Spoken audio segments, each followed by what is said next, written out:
Hello everybody, welcome back to the channel. The Premier League curtains close on another exciting week, full of action, drama, some very interesting results, very exciting matches. Yeah, this is my reaction to my Matchday 9 predictions, which I made last week. And yeah, let's just get straight into it, starting off with the Merseyside derby, the first one of the year. So this one finished 2-0 to Liverpool. I said 1-0 Liverpool. I was literally inches away from getting all 4 points here. Salah put Liverpool 1-0 up in I think like the 75th minute.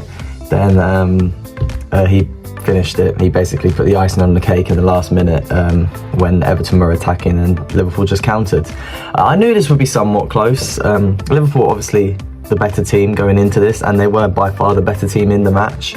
But that's what a Sean Dyche team does. He defends well, doesn't have much of the ball, but with what they do with the ball, they normally create chances and create big chances.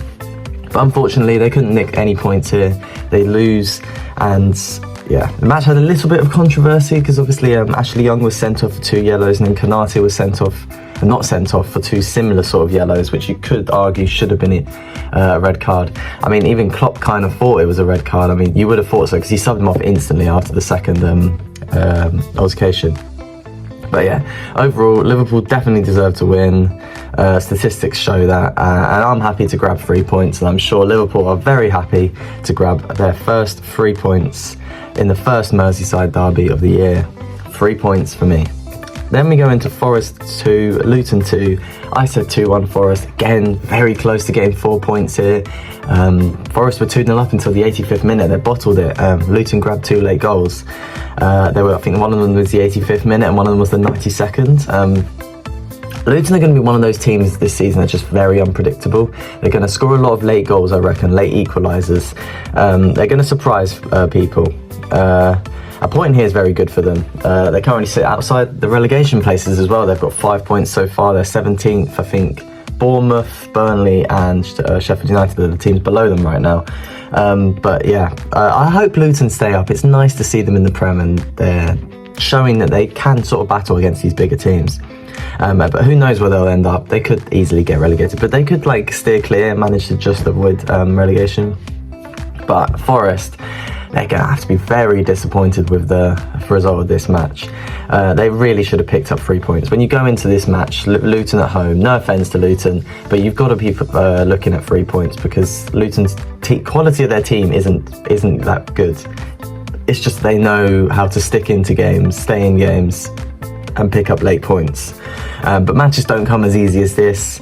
And Forest should be picking up maximum points, but they don't. I get 1 point because I got the correct amount of Forest goals. But yeah.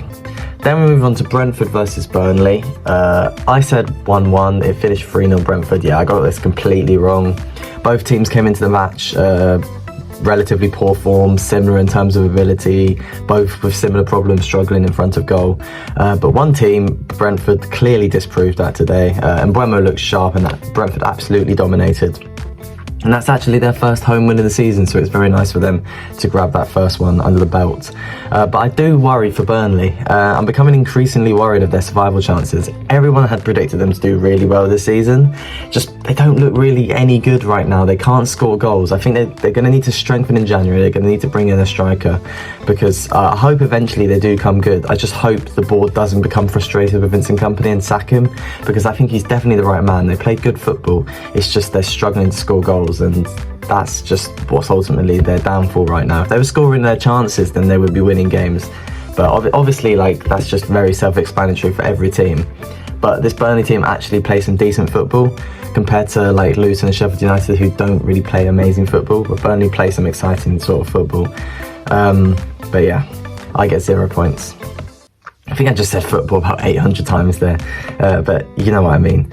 Then we go into Man City 2, Brighton 1. I said 3-1 City. It finished, yeah, 2-1. Very close match. City absolutely dominated the first half, and then Brighton slowly worked their way back into the game in the second half, but unfortunately they couldn't tie the game. And City get back to winning ways after 3 losses in a row, and it's really important 3 points, because 3 losses in a row, 2 losses in a row in the league, which is like the first time since like 2017 or 2018. I can't remember. It may have not been that long ago, but still. And I think it's probably because Rodri's come back. He just makes them a better team. He did get another yellow card in this match, but I think it was time wasting, something silly. He really needs to stay disciplined because City need him. He's so important, they cannot afford to lose him. But yeah, like City, I pick up 3 points myself. Then we go into Newcastle 4, Palace 0. I said 2-1 Newcastle. I wasn't expecting this much of a domination. Newcastle absolutely ran away with it. Before going into this, there was only one position separating them. I think only 1 point separating them as well. I just think it's St James's Park, actually. It's a fortress. I know they did lose to Dortmund last night in the Champions League, but the level of Dortmund compared to Palace is obviously very different. But yeah, Newcastle, I did think they would win. They are the better team, they have the better players, and they have the better manager. But yeah, I just didn't expect that much of a rout. But yeah, I'll take the 2 points. Yeah, 2 points for me. Then we go into Bournemouth 1, Wolves 2. I said 2-1 Wolves. We got another one right, and this went exactly how I thought it would have done. The exciting Gary O'Neill derby. The script writers, they must have loved writing this script. I knew Wolves would win. Gary O'Neill would get his revenge. I've gone on about this so many times. It's disgusting the way Bournemouth removed him, and they're suffering the consequences. It's karma right now. They have 1 point in 9.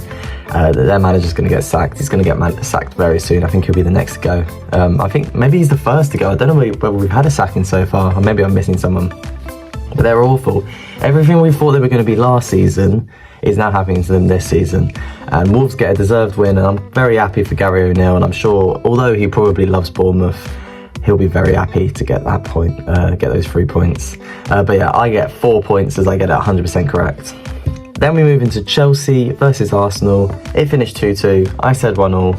I did have a feeling this would be a draw. Very entertaining match to watch as a neutral. And I think Chelsea are going to be very disappointed they haven't got all 3 points here. They went 2-0 up. And by the way, I knew Mudryk was going to score. It was just written in the stars. The script writers were on smoke preparing this one. Mudryk putting Chelsea 2 up, and it looked like it was only heading one way. And then the guy that Arsenal signed as an alternative for Mudryk is the one who levels up the game to make it 2-2. Yeah, but I think overall both teams are going to take a point here. I think Chelsea would have taken a point more than Arsenal going into the game, but considering how poor Arsenal played in the game, I'm sure they'll be happy to take away a point after being 2-0 down and looking lacklustre all game. They looked really poor until Declan Rice got pretty lucky with a Sanchez mistake, but it got them back into the game, and they'll take a point. And I get 2 points for that as I get the correct draw. Then we go into Sheffield United 1, Manchester United 2. I said 1-0 United. I knew this would be close. I didn't expect Man United to be as poor as they were. I probably should start expecting it more nowadays because Man United are generally not very good. But Sheffield United, bottom of the league, we should really be playing better than that. But Moments FC, that's what we're back again. Moments FC. We simply rely on just 1 or 2 moments of brilliance, moments of individual brilliance to get the 3 points. This one was a Delo stunner. What a goal, by the way, top corner. Maybe the keeper should have done a bit better, but still an amazing goal. And then before, against Brentford, before international break, McTominay came off the bench, scored 2 amazing goals, 2 last-minute goals. That's his moment of brilliance. And then the UCL, Tuesday, Onana saving that last-minute pen. We rely on big moments of individual brilliance. I think I just butchered how I said that. Individual brilliance. We can't just play well all game. It would be so much simpler if we could play well all game and outplay the opposition. I think it'd be better for my health as well, because going through the Brentford one and going through the one against Copenhagen midweek really does, I think my heart rate went up to like 200 beats per minute. But yeah, I'm very happy with 3 points. It was a much needed 3 points. Away from home are not very good, especially going into the derby this weekend. We need to be right at our best because Man City are the best team in the world. But Sheffield United, they played very well. They actually dominated the first half. They're just not good enough, and it cost them, and I get 2 points because I didn't get the correct amount of goals for either team. Then we go into the one Sunday game, Aston Villa 4, West Ham 1. I said 2-1 Villa. This match was actually closer than the scoreline suggests. When Villa went 2 up, it looked like they were cruising. And then Bowen scored a pretty lucky goal. It was like a pretty big deflection. But then after that, West Ham were the one just kept showing threat. And it looked like they were going to score an equaliser. And I thought they were going to score an equaliser. But then Watkins killed the game off, and Villa get another very big 3 points. I think it was Leon Bailey who scored the 4th. It was a very nice goal, straight in the top corner. Same with the Watkins goal as well. It was a great finish. But yeah, Villa having such a great year, and they're making Villa Park a fortress as well. 12 unbeaten there, I think, now in the league. They're picking up massive wins at home as well. It's not just wins, it's they beat Brighton 5-1, they beat West Ham here 4-1. They're picking up some big wins against big teams as well. It's promising signs, and who knows how far they can go. But I get 3 points for this, just like Villa. Then we go into the final game of the game week. Spurs 2, Fulham 0. I said 2-0 Spurs. Got this one right, very happy. Picked up Son and Maddison points in FPL. Very disappointed that he subbed off Udogie or Udogie, or however you say it, just before the 60th minute, so I would have got the clean sheet bonus as well. But yeah, it doesn't really matter. Spurs should have scored more. They were by far the better team. They should have scored more than 2 goals. I just don't really have much praise left for Spurs. Ange Postecoglou is now like the most successful as a new manager coming in with the most points gained. I think he's like 23, and then there's like a couple managers that were 22.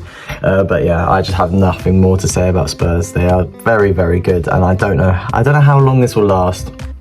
I reckon if Maddison or Son get injured, like I've said before, they'll start to dip. But who knows? I'm enjoying it. We'll see how far they can take this run. But then, if I tally up all the points, I got 24 out of 40 this week, which is my best week yet so far. Very happy with that. Yeah, simple as that. I got a few results right this week. I could have got more points as well. If I just got better in that Burnley-Brentford game, then I may have hit like 30 if I just got a couple of tweaked little things. But that's just how the cookie crumbles. Yeah, 24 out of 40 points, and that is Matchday 9 wrapped up. I hope you enjoyed this video, and make sure to tune into my Matchday 10 predictions coming out tomorrow. Thank you for watching.